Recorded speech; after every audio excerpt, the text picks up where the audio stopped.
Hello, everyone, and welcome back to Big Talk Pigskin. I am your host, Bowden, and I'm joined with Andre. Andre, how are you doing today, man? I'm doing good. Happy to be here. Tell everyone about some sports this weekend. How you doing, Bowden? I'm doing good. Had a lot of fun.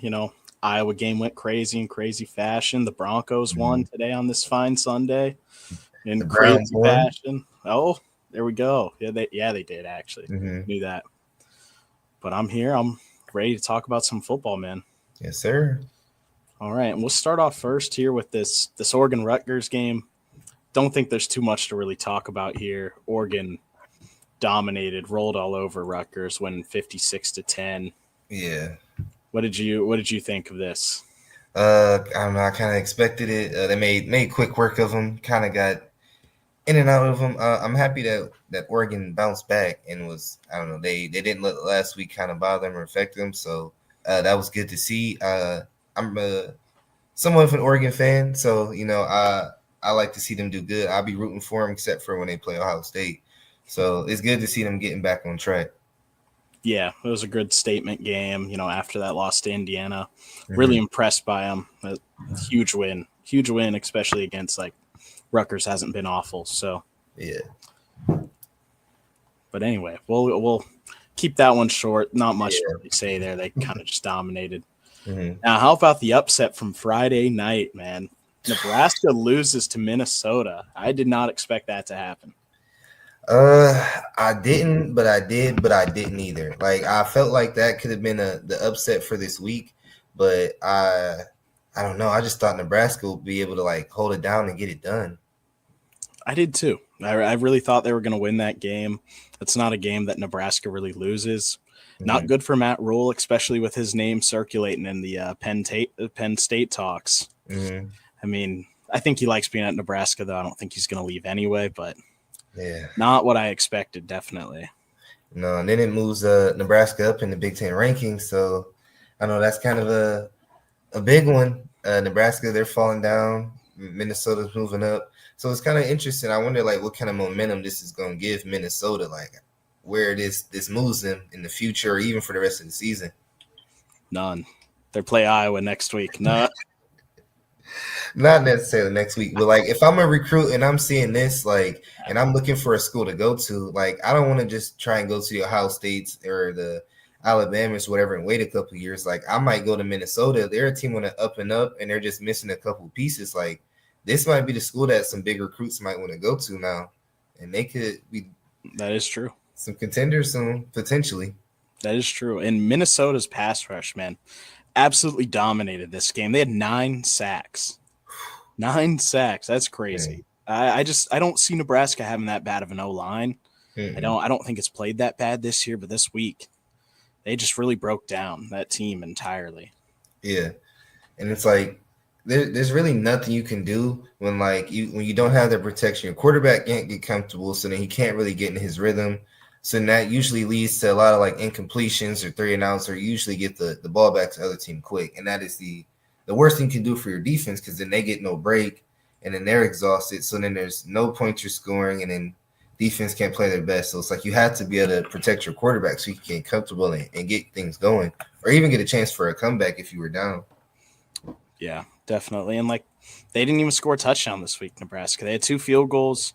Dylan Raiola wasn't awful in the past game. He was 17 for 25, 177 yards, Yeah. 0 touchdowns, 0 interceptions. But I mean, you've got to score, Yeah. especially against a Minnesota team. I mean, Minnesota, this team's good. I've seen better Minnesota teams, but it just was not their day. The rush game, Minnesota dominated. Oh yeah. Defensively, Minnesota dominated. On all aspects. But Darius Taylor, Minnesota, he went crazy. 148 yards. He had his touchdown. And it's just I feel like those are some of the difference. Like the big players from Minnesota really stepped up. And then I don't know. I guess it's hard for your big players to step up when you can't really get your offense going, because like being a receiver, one of the biggest things I hate is how like you have to wait on so many people to do their jobs. Like first the coach has to call a pass, then like the O line has to block, then the quarterback has to give you the ball. So it's like it's hard for your key guys to get going when like you can't get going up front. So that definitely like was a big gash for them, a big hurt. 100%. That's definitely true. Nebraska had finally made it up into the rankings and now they're out. Get up to 25 and drop right back out of the rankings. I guess it was a nice week for them. I hope they enjoyed their week up there. Yeah, I don't. I don't. Not a big Nebraska fan, huh? No, not at all. Mm-hmm. I like Matt Rule, though. Just not there. Yeah. Nah, it was just a bad night for them, though. They just cannot get anything going.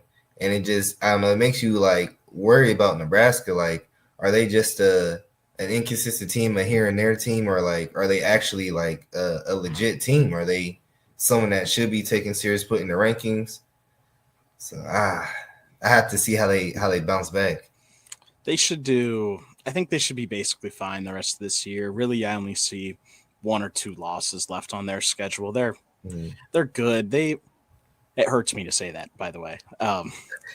They're a lot better than they have been the past couple seasons. Matt Rule's getting his thing done, and this was just an unfortunate bad game that they just had. This isn't something you normally see out of Rule or really this now current Nebraska team. But, you know, they follow up. They have Northwestern next week. It's going to be a good bounce back win to have. Then they have USC. Have them at home, luckily for them, but USC's a tough team. They're a tough team. And then they play at UCLA. UCLA, they've bounced back since they fired their coach. They've been looking hot. That is true. And then they have at Penn State and then home against Iowa. So they have a weird schedule going forward where it's like tough teams, tough matchups, but none of these guys, other than maybe USC, are really one of those like elite level teams in the Big Ten. Mm-hmm. Don't say, and this is just a tough week. Like going against Minnesota. Minnesota's beat them the last, I think this was like their 6th win in a row or something like that. So it's just a tough rivalry or a tough like matchup for them, I guess. Just someone they can't figure out how to beat. Yeah. They've just had issues. PJ Fleck's doing his thing. He doesn't like losing to the Cornhuskers. He does not. I wouldn't lose to the Cornhuskers either. I wouldn't. I wouldn't. I'd be very upset. Mm-hmm. But that was a fun game to watch, though. I mean, it was. I mean, if you don't like Nebraska, at least for me, I loved it. I was gonna say, yeah. I don't know. I kind of like Minnesota. I had a receiver coach who coached at Minnesota, so I started to become a fan of them. And that's kind of like just seeing them pick up and build momentum. Because like in high school, I only heard about the big college names, so I never heard much about Minnesota. But now, like they're starting to gain some momentum, and like their name is starting to hold some weight now. So definitely, yeah, definitely true. I like that quarterback there. We'll see what they can do the rest of this season. I mean, they're an interesting team to watch, but got a lot of 5-2 teams in the Big Ten. We'll see how the rest of this season shakes out there. Let's move on. Let's head over to that Washington and Michigan game. This isn't exactly how I expected it to go. 24-7. I thought this was going to be closer. I really thought Washington was going to score more points. What are your thoughts on this game? I did. I thought it was going to be closer too.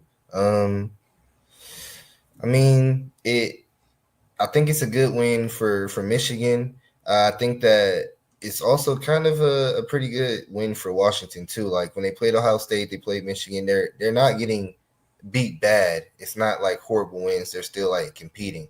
So that says a lot about them, that they're improving and they're becoming like a legit team, and soon they will be. So I think like they definitely have some highlights to take away from it. And Michigan, I'm definitely sad to say that I am sort of proud of them for pulling this win out, and they had a good win. I'm proud of young man Bryce Underwood. He played good too, I guess. He did. He played really well. 21 for 27, 230 yards, 2 touchdowns. I mean, what a game. That's a really good game to have, especially like a team like Washington. Washington's really solid. Yeah. It's a really solid team, like you said. And those 2 losses they have, Michigan and Ohio State, not many teams in the Big Ten that you'd rather lose to. Yeah. There really isn't, especially when you're playing at Michigan. That's a hard stadium to play house. The big house, man. Like it's a tough place to be at. I'm It sure is. you understand that. Yeah, I definitely get it. So, but for Washington to come out like that, I'm definitely impressed. What I'm not impressed with was their quarterback, the 3 turnovers, like those turnovers were costly. Like you kind of hurting the team. But on the other end, like Bryce, like I was saying, like the no interceptions, like it just seemed like he was in more composed, more in control of everything. Like he got in the rhythm, everything was flowing, and like I guess as a Michigan fan, that's what you want to see. That's what you hope for, and you're excited. Hopefully, this momentum doesn't last too long. It kind of dies off soon. Yeah, I mean, for Yeah. your guys' sake, you don't want him to be looking that good. But man, this is probably his best game he's had all season. So Mm-hmm. for his career, his college career, this is his best game. He looked really good. I'm really impressed by him, and I hope he keeps this rolling. Um, I've said it all year. This team's going to be scary next year, especially if he's starting to flow together now. I mean, they can still make the playoffs. They're 5-2. They just jumped back into the rankings. They're at Mm-hmm. 25 now. They probably shouldn't have dropped out, but they're back in there now. So they're still in pursuit of of one of those lower playoff spots. I was gonna say you still have #1 Ohio State on your schedule, so like if you win, anything's possible. And then with Jordan Marshall, had a night, 133 yards and a touchdown. He was leading the running game, going crazy. And then Michigan's defensive front, they were on point. So and it's frustrating. Like I don't know. I keep talking from an Ohio State standpoint, but like I don't know. It's just scary to see, like, because Michigan, like when they get it going and they really can click, like they are in a dominant, aggressive team, and it's not someone you really wanna play. So like I hate to see how good they're looking because they look scary this weekend. They look like they could give us a run for our money. And in recent history, it feels like once Michigan gets hot, there's no stopping them, and they don't let Yeah, off the gas. I was gonna So say. this might keep going. This might continue and fall into their next couple of games, and Mhm. who knows? Maybe they're hot all the way into Ohio State, and they pull off another upset again. I was gonna say, yeah, this just shows that they're I guess they're as good as like the other like elite schools are. Like they can go out and win games just like they can. And I feel like I don't know, they need to just keep riding off this momentum. Uh Offense and Bryce, make sure you're not turning the ball over, you're flowing, you're in a good rhythm. Defense, make sure you're just aggressive, shutting it down, and you're taking the ball away.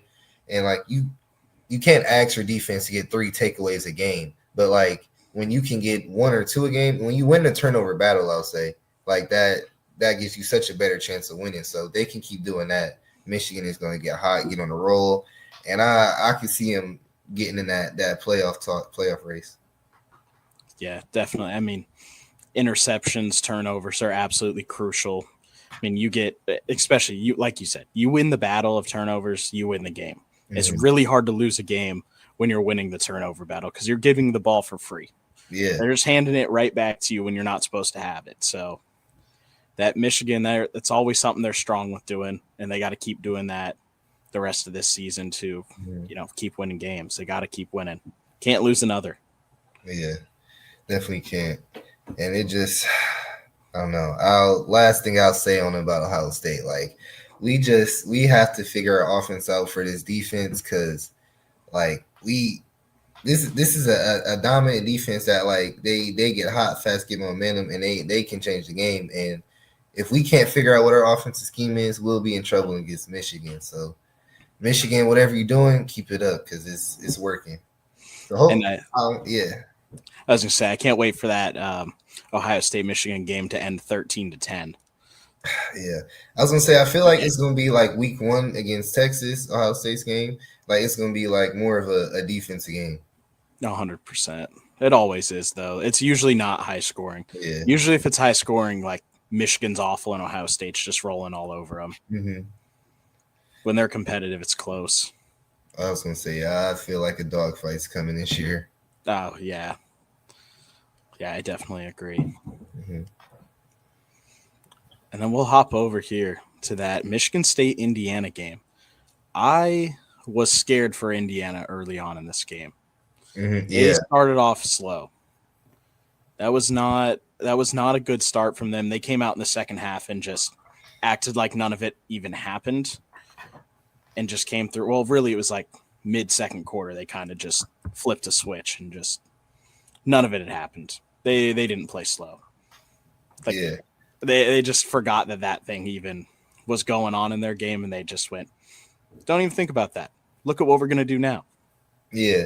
It was like they just didn't really care. It's like, I mean, I guess like you come out with a little field goal, 38, like nice kick, I guess. But they seem like I don't know. It just took a while for them, I guess, to really start caring or trying, or maybe they were like, we'll just work our way into it. I don't know what it was, but yeah, they definitely had a slow start because I'm looking at the recap, I'm looking at the score, and I'm like, there's no way Michigan State like might actually beat Indiana. They're hanging in there, so they definitely gave a scare. I don't know if it's more so Michigan State is actually just improving as a team and is getting better, or if Indiana just like I don't know had a very slow start. They just seemed to have a really slow start to me, and Mm. honestly, it reminded me of watching Ohio State play in most of their games, where that first quarter they're just kind of like, "Do we really have to play today? Do we really Mm, need to be yeah. here?" And then they Mm, kind of start getting like mid second quarter, and they're like, "All right, fine, we'll turn on the Jets. We'll win this game by a mile." And that's mm, really what they did because they did not slow down once they scored that their second touchdown in that second quarter. mm. Yeah, and I felt like maybe Michigan State kind of gassed themselves out a little bit that first half because it seemed like they were kind of just giving all they got. Like they went on the 4th and 2, and that's like how Michigan scored to get like their 10 and stuff. But like it seemed like that first half, like they kind of were just said we're gonna put it all on the line and try and take advantage of the hot start, and it kind of backfired because then like you come out in the third quarter, Indiana, or you give up the 48-yard touchdown to Indiana, and that's just when you know like yeah they got momentum on a 75-yard drive, and then that's when you know like yeah they can't keep up anymore. Game's almost over. Yeah, and I agree. I think Michigan State burnt themselves out, but I think they had to. I think Yeah. their only chance of winning that game was being hot and just quick the entire game. They had to be flashy, and they tried doing it, and then Indiana just went, "You're not doing this to us. We're Yeah. gonna adjust. We're gonna adjust mid quarter and just take over. We're not letting you do anything to us." And Yeah. then their offense finally decided to go, "Oh, we're playing football today." I was gonna say, yeah, their quarterback woke up. I think he only missed like what 4 or 5 throws, had like 300 yards and 4 touchdowns. Yeah, he was 24 for 28, Yeah, 322 yards and 4 touchdowns. Like ridiculous. He's my Heisman right now. Fernando Mendoza, like he's got to be front runner. yeah. He is going insane. And it's like, I was he on the team last year or where was he? No, Because he was uh, at Cal last year, that and that for Cal all team was not good. I for don't all the know. coaches out there, that just goes to show if you're willing to spend some money, you might be able to win some games. Yeah, Because but like that Cal team wasn't very good last year. I don't know. Like he wasn't great there, but maybe that's just the players around I him. was gonna say sometimes it's just like the coaches and the players around you. Because like if you just if you take the quarterbacks out of the game and you compare the two teams, like I'm sure Indiana has Cal beat on every level. So then if you just throw him Probably. into that, like you feel me, it's kind of for him to just to lose at that point. I've heard this is who the Browns really want. Oof. That's what I've heard. All right, we're gonna take a pause on Big Ten talk and go into NFL talk for a second. Um, I feel like what we need to do is go next week, see what Dylan Gabriel does, and then after that, if he does bad, that's our sign that it's time to see what Shador can do. If Shador plays good, we fire Kevin Stefanski for trying to hate on us and ruining the season because we could have been played Shador. If Shador's bad, we keep Stefanski. We get rid of Shador and Dylan Gabriel, and we get Mendoza in here to lead us to the Super Bowl next year. And I want him to get his revenge on Joe Burrow too for leaving and becoming real good. I didn't like that. Yeah, yeah. Thanks for the rant. I don't know if I don't know how all that's gonna play out, but I don't disagree. I think give Shadur a chance if Gabriel's not playing well. Mhm. Um, But Mendoza, any team that can land him is getting something special, I Yeah, think. We'll see what he can do. I hope when he gets drafted, he's drafted to somebody where he can sit for a season and not really play, or maybe half the season, just to get used to it, because I think we yeah. see the most success out of quarterbacks who get that kind of treatment in the NFL. I was gonna say, yeah, perfect situation is like I don't know, like the Steelers. Like I'd love to be like a backup on the Steelers. Like if I just got drafted this year, I spend a year learning from A-Rod, then he retires or something. Now it's my turn, and I got to see the league. But like when you're just thrown in that fire, it's like I don't know. I've seen some quarterbacks who are really good in college just struggle and become terrible in the league. Well, and when I think about this, I think I don't like Patrick Mahomes, but Mahomes sat behind Alex Smith for a whole season. Yeah, He did really well after that. Mahomes wasn't even on my radar coming out of college. And then I look at Baker Mayfield with the Browns, not to bring the Browns up, but I mean, he came in, he was pretty good. He was pretty good right away. Doesn't happen very often. And then the Browns did Browns things and made him suck. And he had to go somewhere else to get rehabilitated. And he finally made it to the Rams. And then he turned his life around, turned his career around. That guy might be the MVP. That dude, he is true. Like he is a magical dude. Baker magic is real. I love Baker Mayfield. Yeah, he is a dude. Okay, but we might want to turn back to the Big Ten. Yeah, I was very impressed with Indiana in that second half, or really second quarter through. They're a great team. They're number 2 in the country now after the new poll. Mm-hmm. We got the number 1 and number 2 teams in the country in the conference right here. What more could you want? What more could you want out of your conference? No, honestly, like it's a beautiful thing to see. In a perfect world, you know, it's sad what happened to Penn State. I thought like they would be up there, and I thought Oregon would be up there. Like I thought we could have like 4 guys, you know, up there, like in that top 5, top 6 spot. To be fair, Oregon's sitting at 6 right now. Yeah. So I mean they lost to Indiana. So I mean, and that's like the kicker, but that's where like it balances out, where you give them like that top 6. Yeah, they're still solid. We're still Big Ten's looking good for the playoffs coming up. Mm. And then I think let's move on to my game. My game, the most exciting game of the weekend, in my opinion. Maybe not actually, but I don't know what you saw of this game. Man, the ups and downs were crazy. Absolutely. I didn't watch too much of it. So, you know, you come out and Penn State's just like, yeah, we lost our coach. We're going to play football. They score their first drive. Like Iowa throws a pick, bad pick. One, like bounce off receiver's hands. DB one hands it, pulls it down, takes it. It was crazy. So we keep going, keep playing, and to end out the first half, like as time is expiring, I was kicking a 64-yard field goal. Oh my gosh! They iced the kicker, which he was short on it. Then when he kicks it, Penn State blocks the kick, takes it back 60 or however many yards. I think 45 yards to the house. Oh my gosh! Takes it back. Was insane to end it out. And so they end up taking the lead 14-10 at the end of the first half. It was ridiculous. Like one of the craziest things I've ever seen in my entire life. Man. And we come out in the second half. Penn State scores again. It's 21-10. I'm like, no. How are we going to lose? They just lost their coach and their quarterback. Penn State at this point is rotating quarterbacks. They're playing both of their guys. They're 2 and they're 3. They're rotating them.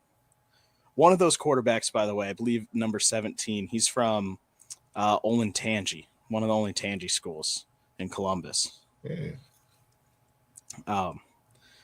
come out. Then Iowa scores. They're going back and forth here.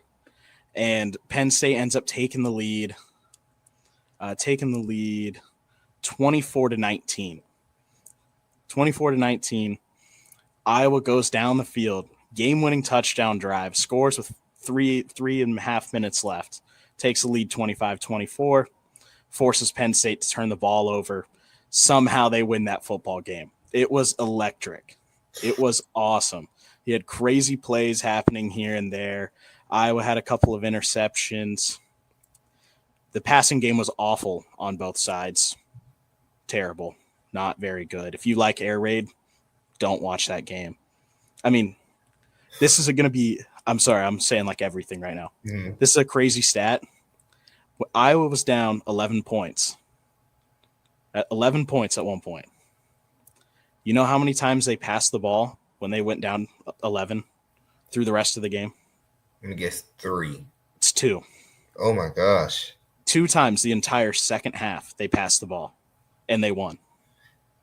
Oh, defense would be in so much trouble. Well, I guess defense can't really be in trouble. You don't even have a coach, but that is insane. That's just like Iowa not giving up, though. That's truly like getting it out the mud, just gritty, hard-nosed football. Like, we're just going to run our way back into this game. We're going to run right through you and find a way to score. And that's what they just kept doing. And our kick returner, Caden Wetjen, he so people aren't kicking to him. It makes sense. I wouldn't kick to him either if he was on a different team. So now the offense is starting to go, all right, get him in. We got to get him into open space. And he scored that touchdown at the end of the game. He was the one. He got an 8-yard touchdown run. So now he's becoming an offensive weapon now, finally, because we can't use him in special teams anymore. Nobody will kick the ball to him. You found your secret weapon. Apparently. He's not the secret. Mark Gronowski is the truth, man. He had 2 rushing touchdowns. Mm-hmm. He just keeps running. His passing game hasn't been great, but if he doesn't force the ball down the field, he just runs instead. And I haven't ever got to see that out of an Iowa player, so love it. And I will say, regardless of Penn State losing their coach or losing or not having their quarterback, like Penn State is still like a legit team without the quarterback and the coach. Like their players are still like top tier Division I, like elite players. So this is still a good win. Like for Iowa to be able to win the physicality battle, to be able to win like the run game against like those players, like that just shows player for player. Like Iowa can compete with a lot of teams when you take like all the coaching and just go player for player. So that's definitely good. And like it's exciting for Iowa and Iowa fans. Like you got something there. Yeah, Penn State still a very talented team. Obviously, they're not what we thought they were going to be, but that's still a very talented team there. And I mean, their running back, Katron Allen, this week, 28 carries, 145 yards, 2 touchdowns. Like, he was still probably player of the game in my eyes, despite the fact they lost. He did everything he could. Everything. He was putting that team on his back.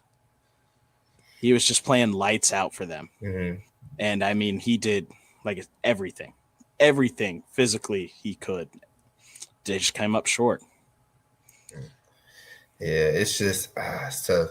And it's like, but at the same time, the quarterback, it does play not having your quarterback and your coach does play a big part. Like the backup, he threw 2 interceptions or something like that. Like when you lose by 1 point, 2 interceptions are huge. Like those are 2 chances to score, like even a field goal in one of them, like anything. So that is kind of big. So I don't know. Penn State, they definitely need a quarterback ASAP. They better be looking into the portal right now, trying to find somebody. Well, I mean, Drew Aller's got another year. It's just, that's right. Is he going to stay? I don't know. Let him go. I don't know. Would you want him? Me? No. Exactly. I'm finding someone new, somebody better. Yeah, 100%. And a coach is going to want their own thing. Whoever's new that comes in, they're going to want their own thing. Especially if it's Matt Rule. He's bringing Dylan Raiola with him. So, And I mean, I just want to point out the first downs in this game. Penn State had 19, Iowa had 11. It's kind of ridiculous. They really did control the game. Penn State really controlled that game. Iowa had a couple lucky drives that just kind of pulled them out the mud and won that game for them. Yeah. I was impressed. I didn't think it was going to go that way. Hey, when is a win, though? A win's a win. I'm happy with it. I think I said it on our preview that I was terrified of this game, and rightfully so. Look at that score, but let's go in. Let's go into our final game of this recap. This huge rivalry game. USC at Notre Dame. USC lost 24-34, 10-point deficit here. What did you think of this one? I feel like I don't know. USC. USC did what I expected them to do. Like I expected it to be a close game. I expected them to be like entertaining and explosive. And it's like they came out and I felt like it was just like that experience, like that big game. Like Notre Dame has been in these big games. Like they've been a top team for a while. USC is still kind of coming up. So I feel like that experience is kind of what, like, I don't know, I guess push them over the edge, I guess carry them over to the win. Yeah, definitely. I think that experience in some of those bigger games was a lot of help for the Notre Dame. And, also they're playing at home at night. That stadium's a hard place to play in those conditions. It always is. Notre Dame's huge fan base, huge following. And they couldn't lose. They lose another game, they are 100% out of the playoffs. So they're playing with a chip on their shoulder the rest of the year, and that's why I liked them to win this game. And really, once we got to the fourth quarter, they controlled it. It was very back and forth, close the entire time, and Notre Dame scores a touchdown to go up by 3 points. And then they're up by three, end up scoring a touchdown middle of the fourth quarter, and their defense holds strong that entire quarter, doesn't let USC do anything. And that's not what we're used to seeing out of USC. It's one of the best offenses in the country. I mean, Mavia still had solid numbers this week. 22 for 42, kind of ugly. 20 incompletions kind of sucks.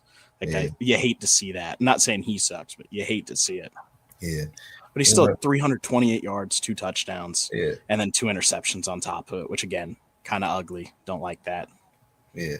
And it's like, I don't know if you wanna blame the rain or not, like that maybe affected it, but it's just like it just seemed like USC, they can't, like, I don't know, they can't really get drives going. It seems like they're just big play teams. They have a lot of explosive plays that, like, they just went for 50 here. Now they're already in the red zone. So now, like, they just need, 20 yards to score. They can't really, like, chunk and move down the field. So, like, if you can limit their explosive plays, like Notre Dame ended up doing, it's like you kind of just, I don't know, neutralize their offense. Because it seems like they're a momentum team. Once they get those big plays, it gets them going. And that's how they get fired up in the field. But if you don't give them those explosives, it's like they don't have any other type of offense to really, like, carry them out. Like, they can't just, I don't know, milk the clock and, like, drive down the field. Like, I don't really see them going on, like, I don't know, like a 12, 15 play drive where they're taking like 7 or 8 minutes off the clock. Like, it's usually a lot faster and quicker than that. No, yeah, definitely. They're a flashy and quick team. That's why their passing game, I mean, still had 328 yards. That's what they do. But Notre Dame knew how to slow them down, and also knew how to make sure they didn't capitalize in the red zone nearly as much as they normally do. And Notre Dame, obviously, once they had the ball, they're kind of the opposite. They're, let's drive the ball down the field. Let's have 20 plays in our drive. Let's take 11 minutes off the clock, at most. That's a lot. Maybe more like 7 minutes off the clock. But Jeremiah Love, 24 carries, 228 yards, and a touchdown. Yeah, that's what you want to see. That's how you want to drive the ball, because you're scoring, you're getting a lot of yards, you're getting down the field, and you're just taking all the time away from this explosive team.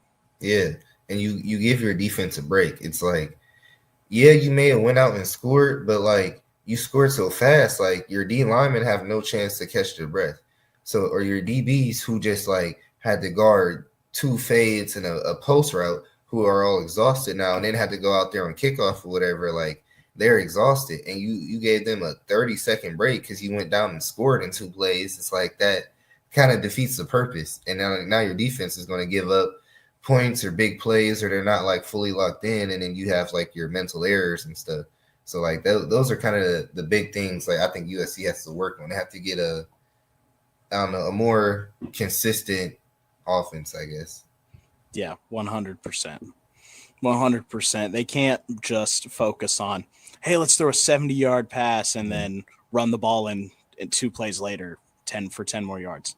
You can't do that. You got to learn how to just put together drives and not rely on big plays. And Yeah, that's just their way they play. It's just the way they do it there. That's Lincoln Riley. That's how Oklahoma used to look. And I like it. I definitely get it. Like if I was a coach, I would be similar. But like sometimes you got to know it's like no coach is perfect. You never know exactly what they're going to do. So you're not going to score every single drive.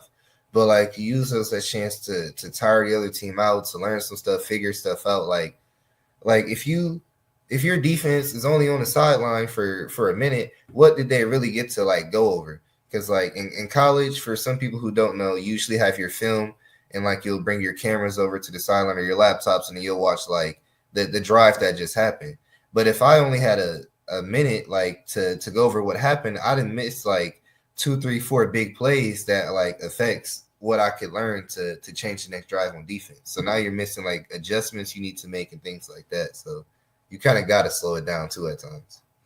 Yeah, you do have to. And USC, they're going to keep learning. They're going to keep growing and playing.